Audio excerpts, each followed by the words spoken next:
lave velkommen til, og i dag der har vi Torbjørn med i dag, som Torbjørn har jeg været så heldig og privilegeret og kende nu her i år, og fuldstændig meget igennem hele det her med ernæring og personlig udvikling. Og for mig er Torbjørn en af de real deal, hvis man siger, hvordan det er vores år, og for mig er du en af dem, der sådan set startede alt det, som de andre har rundt i dag, og har set stor udvikling. Så, men jeg ved, du er meget bedre til at præsentere dig selv, end jeg er. Så ja, tak, Kim. Ja, jeg er Torbjørn og hedder Torbjørn. Og jeg har, som du selv siger, jeg er sådan en pioner inden for det her område, og har været i den her branche, om jeg så må kalde det, som er helse og personlig udvikling og mad. Altså det har jeg nok været i nu snart 30 år. Siden går, hva'? Og jeg er så heldig at være i lige præcis det her område, fordi det er jo også blevet min helt store passion. Og når jeg sådan tænker tilbage, hvor jeg startede med at interessere mig for mad og hvordan maden virkede i kroppen og sådan noget, så handler det jo meget om, at det var jo gluten til at starte med, ikke også? Det var glutenallergier og glutenintolerancer og hvad det gjorde i kroppen, men det var sådan, på det tidspunkt var det egentlig ikke så meget, måske, som der skete i sindet, men det var mere i forhold til smerter, og vi var ikke så optaget af vægt på det tidspunkt. Det er det så gået hen og blevet det hele, synes jeg. Den meget vægtbaseret, og vi spiser os til slankhed og sixpacker, og vi træner os helt vildt meget til lige præcis det samme for at få den perfekte krop. Jeg har måske været indirekte en del af det, fordi jeg har ligesom lagt linjen for, at vi skulle spise sundt, og vi skulle spise noget mad, som jeg senere hen fandt ud af også kunne kommunikere med kroppen og kunne kommunikere med generne. Fordi jeg gik jo ind og uddannede mig i det her område, og blandt andet i functional medicine. Så jeg er baseret der. Og jeg har jo også flashet mig selv på en bog, som jeg skrev, min allerførste bog, som hedder 10 yngre på 10 år, som du selvfølgelig kender. Og hvor jeg også flashede mig selv med nærmest en sixpacker på forsiden. Og som åbnede rigtig mange veje for mig. Men det er ikke dermed sagt, at jeg er der nu, hvor jeg synes, at vi alle sammen skal være yderst, slanke eller sunde for at have succes i livet. Det er ikke der, hvor jeg er nu. Så hvor er det helt, hvor vi helt i dag? Jamen, jeg er stadigvæk selvfølgelig rigtig meget optaget af mad og sund mad, og jeg spiser selvfølgelig stadigvæk efter mine egne forskrifter, sådan det meste af tiden. Jeg har jo også udviklet mig med årene. Jeg er også blevet ældre og viser på mange måder. Det der med den perfekte krop er ikke så vigtigt for mig. Jeg tror egentlig, det har ikke været så vigtigt for mig nogensinde, men det er ikke så vigtigt for mig nu. Jeg går meget efter at have det godt. Altså have det godt i mig selv, og have det godt i kroppen. Og jeg er også meget optaget af, hvordan krop og sind det harmonerer. Så body-mind på engelsk er jo meget inde, men tanker og kroppen og hvordan de kommunikerer. Det har jeg altid været opmærksom på, men jeg har fået mere fokus nu. Fordi jeg er selv blevet meget mere opmærksom på det, og har fået mere bevidsthed på, hvad det egentlig gør, altså hvor stærke tankerne er, og vores hvad skal man sige, trossystem, altså det vi tror på, altså det er vores forestillinger, vores historier, som vi har skabt for os selv, og om os selv, eller om virkeligheden, hvor meget og stor betydning det også har for vores liv og vores velbefindende. Så jeg er meget optaget lige nu af for eksempel sådan noget som skyld og skam, at det også kan lave inflammationsprocesser i kroppen, som også kan skade kroppen, lige så vel som sukker kan gøre det, eller tilsat sukker og dårlige fedtstoffer og for meget stivelse kan gøre det. Så kan også følelser, som vi kan kalde negative følelser, eller som i hvert fald har konsekvens i noget, som er negativt for os, som ikke tjener os, at det påvirker også kroppen i form af inflammationer. Det er faktisk nogle studier, der støtter det her. Okay, så det er den hele livsstil, omkring, ikke kun maden i dag. Nej, det er ikke kun maden. Det har aldrig kun været maden, der har været meget fokus på det. Og helt sikkert er det enormt vigtigt, men jeg er blevet meget mildere omkring det. Ja. Så herregud, altså nyd nu at spise, og nyd din is, hvis det er det, som er dit ritual i weekenderne, eller din chokoladekage, når du er i byen med veninderne og sådan noget. Ja. Køb et godt stykke chokoladekage og nyd det, altså med god samvittighed. Ja. Ja. Så det er ikke sådan, altså det er ikke det her med, at det skal være så stringent, som man absolut kan noget. Nej, altså jeg tror ikke, det tjener nogen. Og jeg er godt klar over, at der er nogen, som har brug for at være der. Ja. Som har brug for at være meget stringente, og der må ikke være sukker i noget, som jeg siger. Jeg oplevede det meget hos unge kvinder i dag, som faktisk har set op til mig. De har mig som en eller anden, et forbillede, og tak for det. Ja. Men jeg tror ikke, jeg nogensinde har sagt nogen steder, at I skal være 100% i noget som helst for at have et lykkeligt liv. Men det er der nogen, der gerne vil tro på. Ja. Men det tror jeg ikke selv på. Ja. Og hvordan tror du så det, hvordan virker det så, når du så snakker med dem? Altså er det svært for dem at ændre på det her, eller? Jamen altså, jeg oplever det tit, fordi jeg holder mange foredrag og workshops og rundt omkring i verden, og jeg også møder dem, som har fulgt mig, og når jeg så begynder at fortælle dem, at slap nu lidt af, og tage det roligt, og nyde det lidt, så kan jeg godt opleve, at der er nogen, som bliver lige smule stødt over det. Ja, de føler en lille smule svigt, og som selvfølgelig ikke har noget med mig at gøre, det er deres eget trossystem, men blandt de fleste, det bliver meget lettet over det. Jeg siger, nå, okay, så behøver vi ikke at være så strikket. Nej, det behøver vi ikke. Ja, i en eller anden sted er det vel nok nemmere egentlig at kunne lide det, man og kunne lide det liv, som hjælper. Ja. I stedet for, at det er, jeg plejer gerne at sige, at det hele ikke skal være pulveriseret, men at det faktisk smager godt, og at det liv også smager godt. Ja, helt sikkert. Altså, vi skal have nødelsen ind igen, ikke også? Og for mig, altså min nydelsesbegreb er jo måske meget bredt, fordi jeg kan faktisk også godt finde nydelsen i pulvermad, som du kalder det.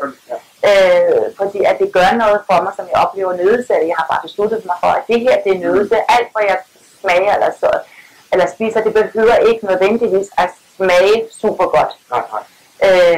For mig handler det også om convenience, og når jeg har meget at lave, eller jeg ikke gider at lave mad, så kan jeg altid lave mig en super god shake, som også involverer noget pulver. Det er sådan en anden historie. Men jeg nyder også selvfølgelig at spise rigtig, rigtig god mad, med sovs og kartofler også. Ja. Men jeg synes også, man ser i dag, at folk begynder, altså der er mange, der ligesom går, når de går ud og gerne vil lave en kur, eller gerne vil lave en så går det meget ud af, at de kan med det. Det er jo også kokke i dag, altså rigtig dygtige kokke komme og nu til gøre det venstre. Hvor man kan sige, det faktisk altid har gjort, men der har været andre bøger, hvor man kan sige, at det måske ikke været en stor smagsoplevelse. Nej, altså jeg går meget op i smag. Det skal vi ikke, altså det skal smage godt, og jeg har fået rigtig mange dårlige oplevelser af lige præcis noget sund mad eller helsemad rundt omkring i verden på restauranter, som ikke smager mig. Fordi at de ikke formår at få smagen frem i råvarerne. Og så er der andre kokke, som gør det bare super, altså også det der sunde mad, hvor det er rigtig, rigtig vel smager. Jo, det må selvfølgelig meget gerne smage godt.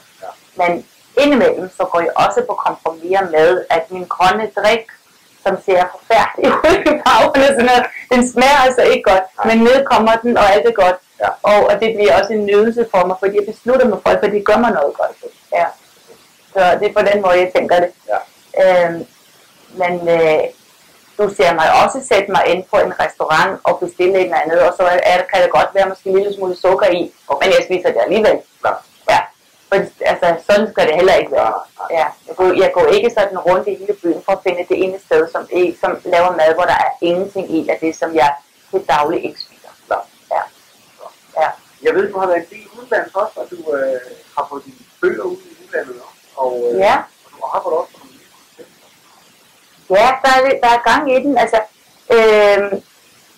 jeg er meget privilegeret, at jeg kan rejse i verden, og også så med mit budskab, og inspirere andre med det, og det bringer mig til USA, og det bringer mig til Dubai har jeg lige været i, og det bringer mig til Skandinavien, og selvfølgelig meget i Island, hvor jeg kommer fra. Der er jeg en hel del, og jeg elsker at være der.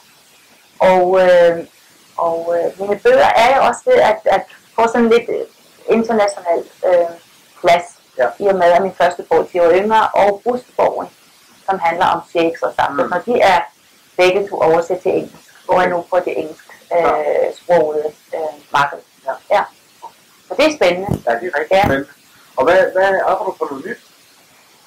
Ja, altså der er mange ting. Altså jeg har taget en uddannelse, en efteruddannelse i Island her i sidste vinter, på Islands Universitet, hvor jeg har taget en overbygning på sygeplejerske uddannelsen, som jeg fik for mange år siden. Og det er så i kognitiv adfærdsterapi og mindfulness. Det interesserer mig at få lidt, at få det sådan teknisk beskrevet også, og det var rigtig sjovt. Og et godt værktøj for mig også, for os personligt. Ja. Og så har jeg også startet en yogalæreruddannelse. Nu vil jeg være yogalærer. Og jeg tænker, også fordi at jeg tænkte, da jeg har lavet yoga eller dyrket yoga i nogle år. Og jeg kan godt lide dem. Jeg har aldrig gjort det sådan regelmæssigt, fordi jeg har jo flirtet med alle mulige ting. Crossfit og løft og løb. Men nu er jeg egentlig kommet dertil, hvor jeg synes, at yoga kan næsten give mig det hele, hvad jeg har brug for. Ja. Og så derfor tænkte jeg, at det ville være en god investering for mig selv i fremtiden. Fordi så har jeg jo min træningsform også, ikke? Man kan næsten ikke lade være, når man først har startet på det her. Så det kommer også til at være med i mit arbejde. Så jeg vil gerne lave sådan en helhed, hvor jeg både har maden selvfølgelig, altså krop og tanker og bevidstheden, og så bevægelsen også. Jeg synes, så det hele menneske, og det interesserer mig rigtig meget for. Jeg synes, det er enormt interessant jeg interesserer mig for mennesker, det har jeg altid gjort, men med helheden er det meget mere fokuseret hos mig. Jeg er meget interesseret i det ordentlige menneske, og hvordan vi kan være ordentlige. Og yoga lærer os også det, altså det big yoga det lærer os også det. Der er nogle principper der, som jeg synes er godt i tråd med mine egne værdier. Så hvordan er big yoga? Hvordan er det i forhold til bare at træne yoga? Jamen der er en væsentlig forskel at gå til en yoga, for eksempel i et fitnesscenter, og så laver man noget fysisk yoga i måske en time eller 90 minutter, og så med måske det formål at træne kroppen udelukkende. Og det er fint nok, altså fred være med det. For mig er yoga bare noget andet og mere. Det er ikke bare asanas, det er jo ikke kun træning, men den fysiske træning, det er bare en del af det. Du kan hente meget mere i yoga, som handler om sindet, og handler om tanker, og handler om ro, og handler om at få udviklet dig selv som et menneske.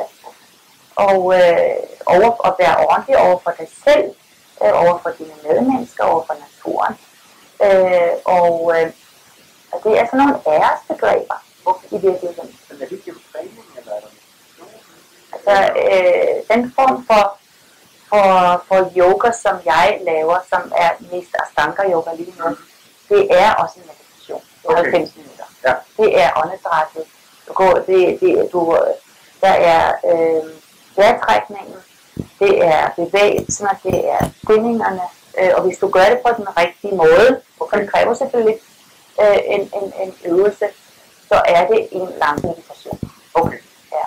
Og det er en rigtig fed ting. Så det er der, hvor de fine mennesker, altså det er, hvor yogaen bliver større end blot bare. Ja, altså den bliver meget stor på måtten der, altså på lokalt, men så og det med at tage den med dig ud i virkeligheden, ud i dit liv, det er jo det, som de kalder for the big yoga.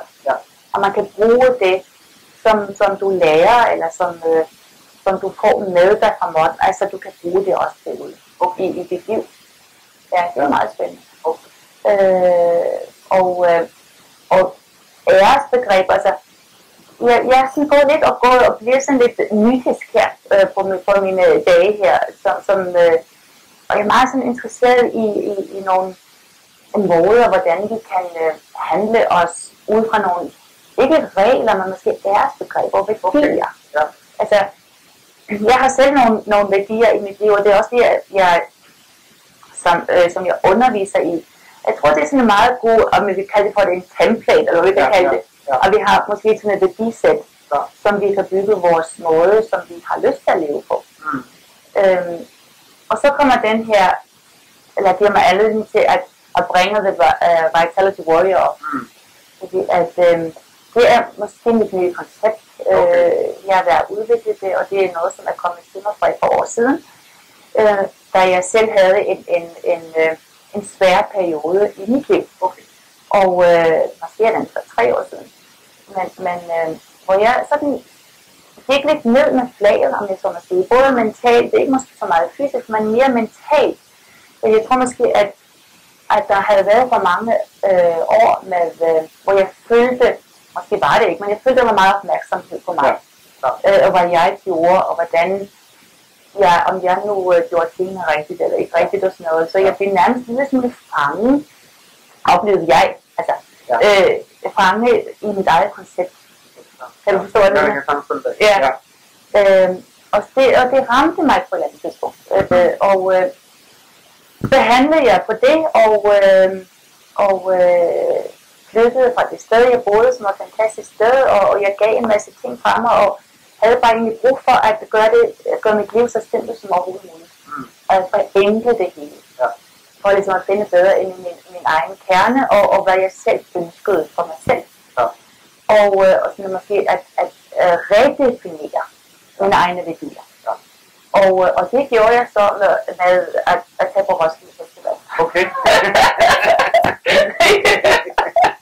Egentlig vil jeg gætte på, men okay. Ja. Okay, det er så mange andre ting også, men det var en af de ting, jeg gjorde. Okay. At tage på Roskilde Festival i 5 dage, ligesom jeg gjorde dengang. Jeg var helt ung. Ja. Og det var rigtig, rigtig sjovt. Og at hænge ud der og høre musik. Og jeg var selvfølgelig i den økologiske bar, hvor man kan få økologisk vodka, ikke? Klart.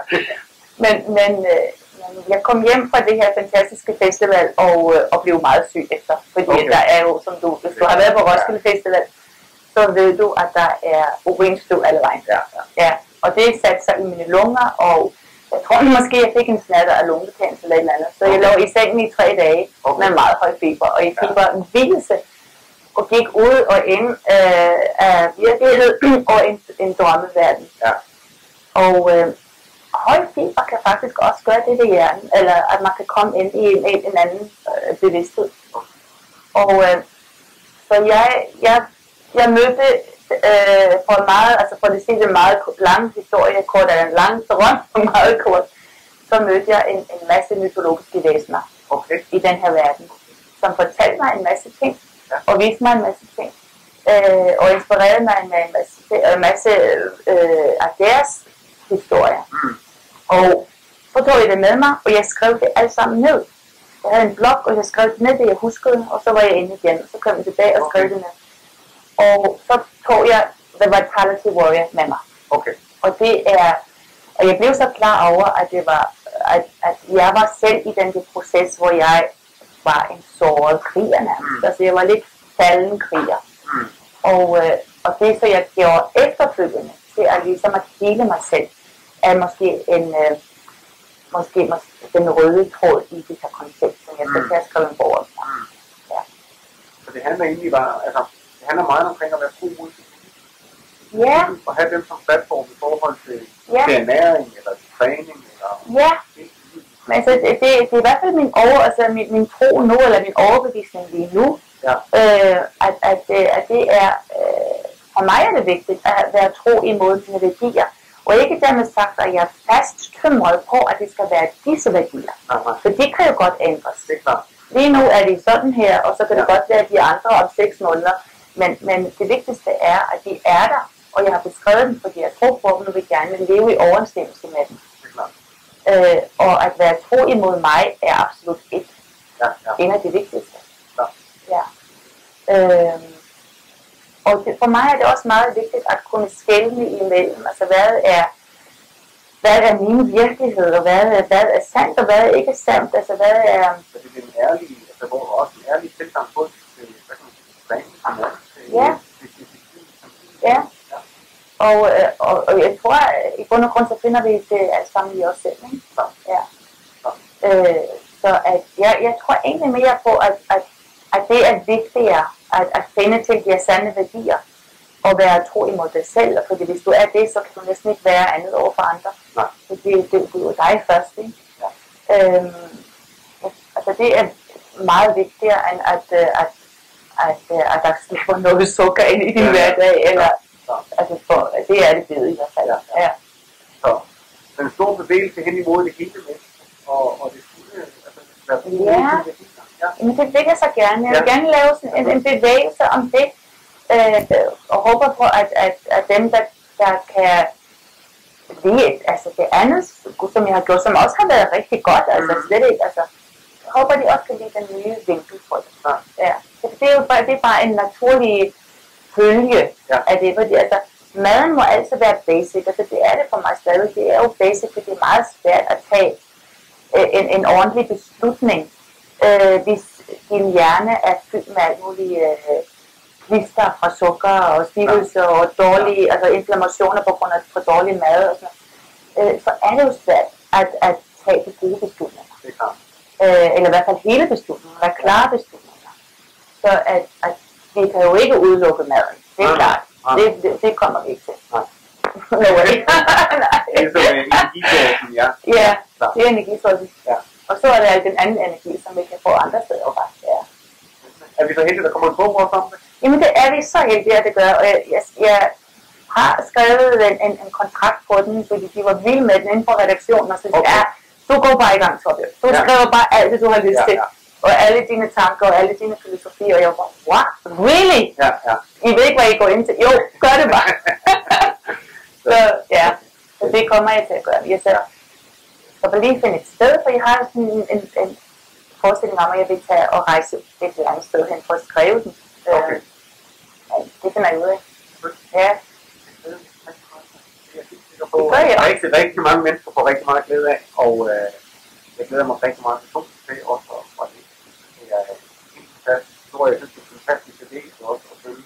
Faktisk ting, som startede det hele, og hvordan man kan følge, at bevægelsen kommer, og i min verden, så tror jeg kun, at bevægelsen kommer, når man også gør det med siger, når man også gør det efter så. Fordi det er ligesom, det udspringer jo af dine egne magt. Og det synes jeg gør det. Ja, så du vil gerne være med in the movement? Okay. Jamen, tusind tak for det, Torbjørn. For mig er det utroligt spændende at følge den udvikling, som du selv går igennem, og så alle de dejlige bøger og kurser og så videre, der kommer til dit udtryk. Og for mig sker det kun, når man er brugt et år, når man faktisk gør det, man siger. Og det tror jeg også, man kan se gennem alle de bøger, du har skrevet, at det ligesom også er en afledning af det, du selv har svaret. Jeg synes, det gør det utroligt.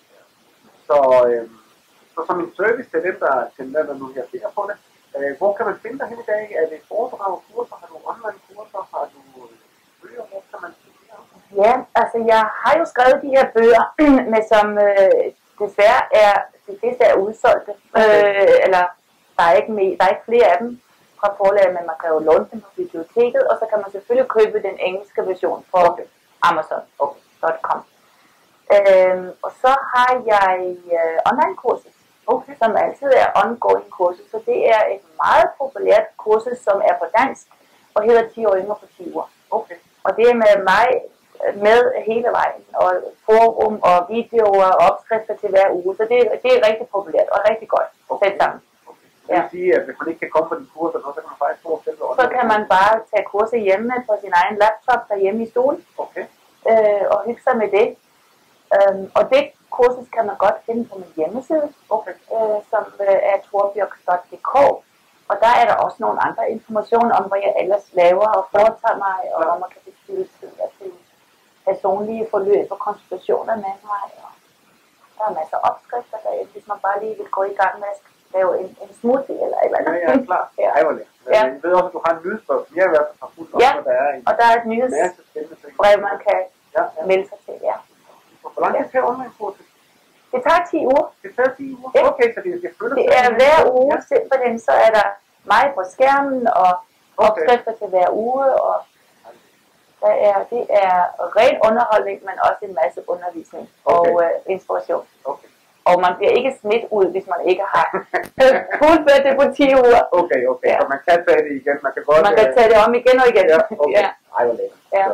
Så. Ja. Tusind tak for det. Tak. Tak for det, måtte komme. Det var så lidt.